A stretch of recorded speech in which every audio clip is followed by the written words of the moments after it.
Bonjour.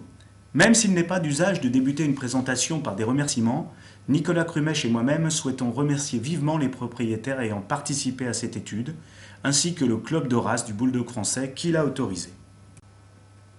On considère actuellement le bulldog français comme une race prédisposée aux anomalies vertébrales sans pour autant connaître les mécanismes qui en conditionnent son apparition. Cela provient pour l'essentiel du peu de travaux publiés pour décrire ces anomalies et en particulier l'absence d'une étude qu'elle soit naturelle. Mais de quoi s'agit-il et à quoi ressemble une vertèbre thoracique normale sur un bulldog français? Sur cette radio de profil, sur cette vertèbre anatomique isolée à droite, nous allons mettre en place les différents constituants d'une vertèbre chez un bulldog français. Il s'agit tout d'abord du corps vertébral, qui a une forme carrée sur une radio, plus oblongue sur la pièce anatomique, et qui représente la base de la vertèbre. Les corps vertébraux sont séparés par les disques intervertébraux et ils s'alignent en s'empilant pour donner l'axe de la colonne vertébrale. Directement au-dessus du corps se situe l'arc de la vertèbre. Il est creusé d'un trou où procède la moelle épinière. Il reçoit plusieurs processus, dont le processus épineux, prolongement vers le haut, formant une épine au-dessus de l'arc. Sur une vue de profil toujours, on voit que la superposition des corps vertébraux et des vertèbres ménage un canal osseux, le canal vertébral, où procède la moelle épinière, cette moelle étant protégée par l'os qui l'entoure. Sur une vue de face à présent, on retrouve ces mêmes constituants, le processus épineux, l'arc vertébral et le corps vertébral. À partir de cette configuration anatomique normale, les principales anomalies peuvent toucher le corps, l'arc ou le processus épineux. C'est le cas de la vertèbre en aile de papillon qui touche exclusivement le corps de la vertèbre. Le corps se développe à partir de deux noyaux visibles sur le scanner à gauche, mais ne fusionne pas, comme cela est visible sur la radiographie de face à droite, ou fusionne partiellement, donnant au corps vertébral une forme de papillon, d'où le nom de cette anomalie. Il est également possible de voir ne se développer qu'une partie de la vertèbre, d'un seul côté, formant en cela une hémivertèbre, une moitié de vertèbre. Dans le cas qui vous est présenté, le développement est normal du côté droit, il est anormal du côté gauche. D'autres anomalies peuvent survenir sur l'arc, mais également sur le processus épineux, comme la fusion de deux processus épineux adjacents entre deux vertèbres thoraciques, comme cela est montré par cette radio. Les conséquences cliniques des anomalies sont multiples.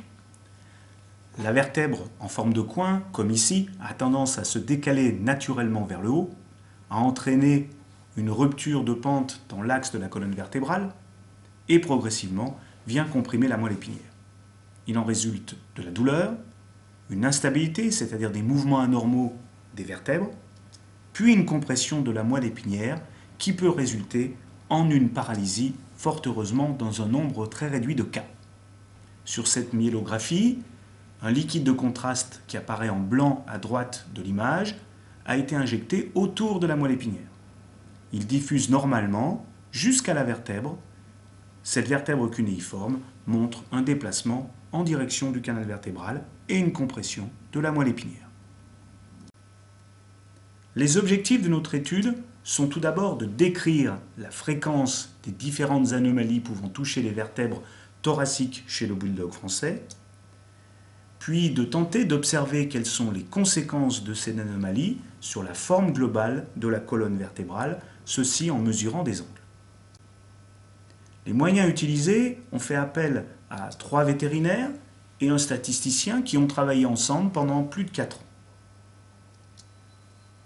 Sous l'égide du club de race du bulldog français, 360 chiens nous ont été présentés sous la forme de leur radiographie et inclus dans cette étude. Les méthodes utilisées étaient donc les suivantes. Il s'agissait dans un premier temps d'identifier, de localiser et de compter les anomalies vertébrales à partir des radiographies qui nous ont été fournies. Puis, nous avons réalisé la mesure des angles. L'angle A représente l'angle rachidien, c'est-à-dire l'angle de la colonne vertébrale qui est mesuré à partir du plancher du canal vertébral. L'angle B, ou angle de Cobb, représente une mesure à partir des plateaux des vertèbres et permet d'apprécier l'angulation également de cette colonne. 3 déformations. Les résultats montrent clairement un certain nombre d'éléments très intéressants et en particulier ont permis de définir quelle était la forme de la colonne vertébrale normale, ici représentée sur une radiographie de profil, chez le bulldog français.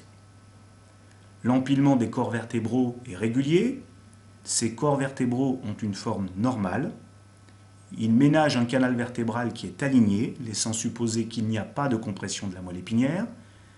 Les processus épineux sont réguliers et ne sont pas fusionnés. A l'inverse, sur cette radiographie, qui montre une angulation de la colonne vertébrale, on s'aperçoit qu'un des corps vertébraux a une forme triangulaire. C'est une vertèbre cunéiforme, c'est une vertèbre qui est une vertèbre en hémivertèbre à ce stade.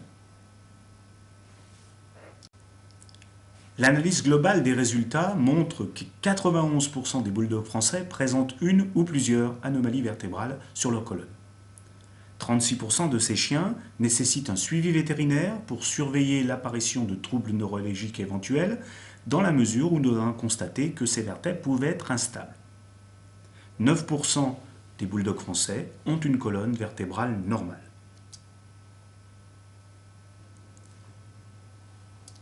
Chez les chiens atteints, on constate qu'il existe à peu près 4 anomalies par colonne vertébrale dans la moyenne. Mais on peut constater dans l'histogramme que certains animaux vont jusqu'à 14 anomalies présentes sur leur propre colonne vertébrale.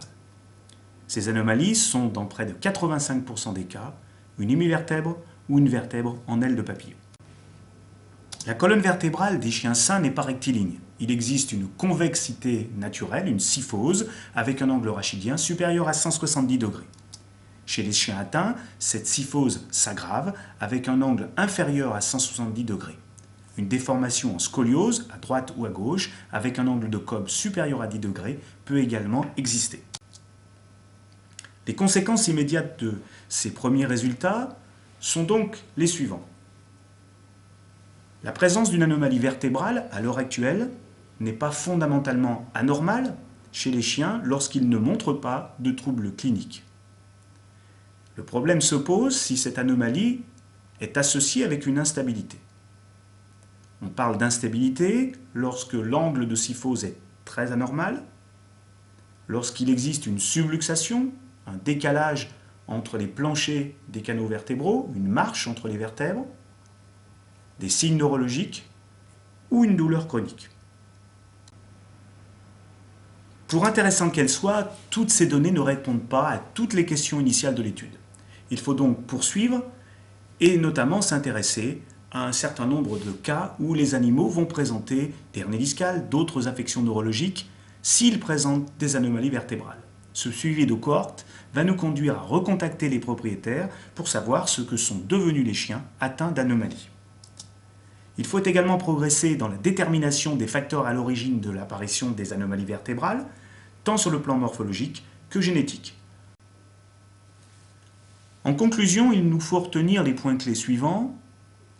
Tout d'abord que les mécanismes d'apparition sont encore mal connus, que divers types d'anomalies vertébrales existent, mais que leurs conséquences sont communes, instabilité vertébrale, compression médulaire, qu'il existe plus de 90% de bulldogs français atteints par les anomalies vertébrales, que les hémivertèbres et vertèbres en aile de papillon sont majoritairement représentés dans ces anomalies, et qu'enfin, il existe encore beaucoup de travail pour connaître les conséquences de ces anomalies et de les rendre moins fréquentes chez le bulldog français.